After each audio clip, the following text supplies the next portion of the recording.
Nakakadismaya itong ginagawa ni Senator Amy Marcos na ito na sinisira niya hindi si BBM kundi sinisira niya yung buong pangalan ng mga Marcoses. Napakatagal ng panahon, more than 30 years, no? 36 years na niyuyurakan, sinisipa, dinadaganan, tinatadyakan ang kanilang pangalan sa paninira. Na ngayon na ang mga Pilipino ay nagising sa katotohanan na lahat ng paninira ay isinantabi nila at kanilang ibinoto si Pangulong Bongbong Marcos para maituwid ang kasaysayan at upang gumanda ang takbo ng Pilipinas at makabawi tayo sa lahat ng mga pangyayaring mga lumugmok sa ating bansa. Ngayon ay sinisira niya. Sinasabi pa niya na nag-drug user daw si BBM at yang kaya pinakasalan ni Lisa ay upang maging matuwid ang kanyang buhay. Napakalaking kalokohan yan.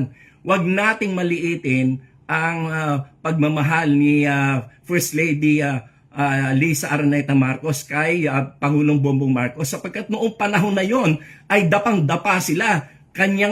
Talagang kanyang minahal ang ating Pangulo noong panahon na hirap sila. Noong panahon na niyuyurakan at tinatadyakan ang kanilang pangalan.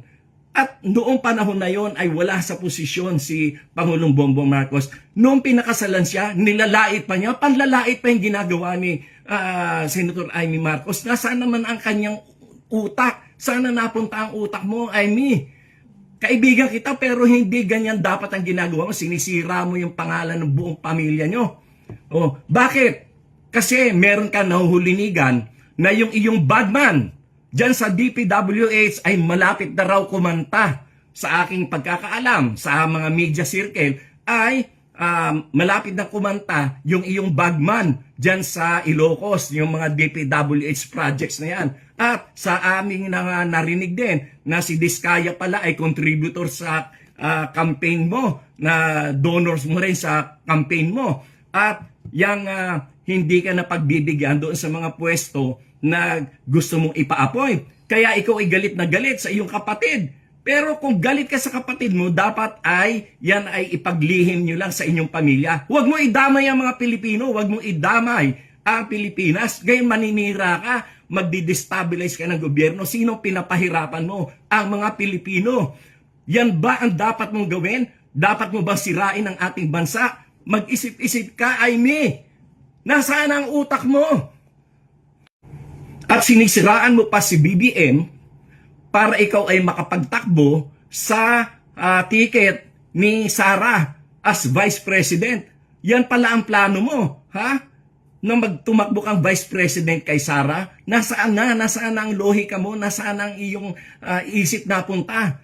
Ha? Kinakampihan mo ang mga mamamatay tao, ang mga magnanakaw, ang mga korap. Hindi lang korap na sobrang corruption ang ginawa niyan. Diyan lang sa flood control project. Kung hindi pa dahil kay BBM, hindi mabubunyag yan. Tapos ngayon, ikaw pa ang kumakampi sa mga magnanakaw. Ano ka ba? Pambihira ang utak mo, Amy. Hindi ko malaman kung saan mo nakuha yung utak mo.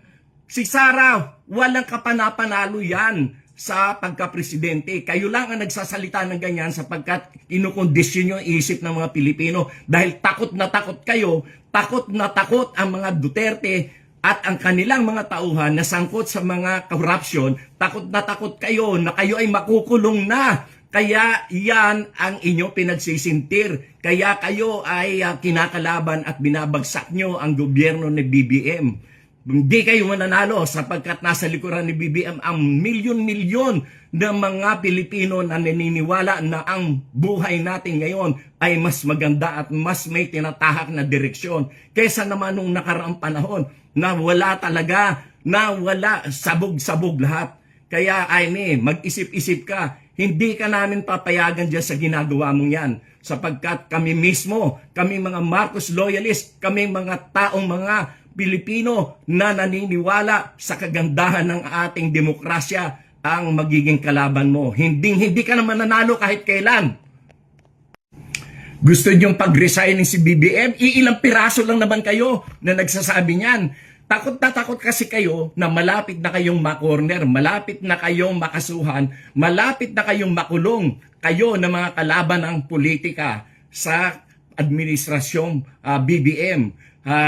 Nagsisigawan kayo, ilang piraso lang kayo gusto mag-resign, samantalang mas marami ang naniniwala at kumakampi kay Presidente Bongbong Marcos. Yung mga aligasyon niya ng mga adik-adik na yan, lumang tugtugin na yan, wala nang bumibili dyan. Kahit nga noon pang binabato yung issue na yan kay President Bongbong Marcos, anong nangyari?